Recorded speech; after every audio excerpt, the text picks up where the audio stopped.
দেখিস তোর পেটে এবার গাছ হবে। সত্যি সত্যি পেটের মধ্যে গাছ হবে? হ্যাঁ তো, যদি একটা বীজ খেয়েছিস, এর বেশি খেলে পেটে বাগান হয়ে যাবে।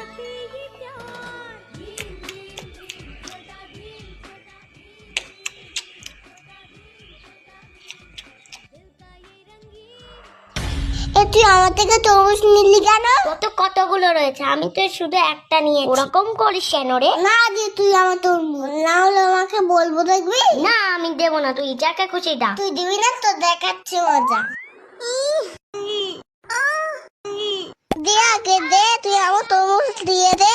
আচ্ছা ছাড় ছাড়, আমি দিচ্ছি। উফ, তুই হাতা নাড়িয়ে নি তো। অত ঢং করতে হবে না, তুই দে তাড়াতাড়ি।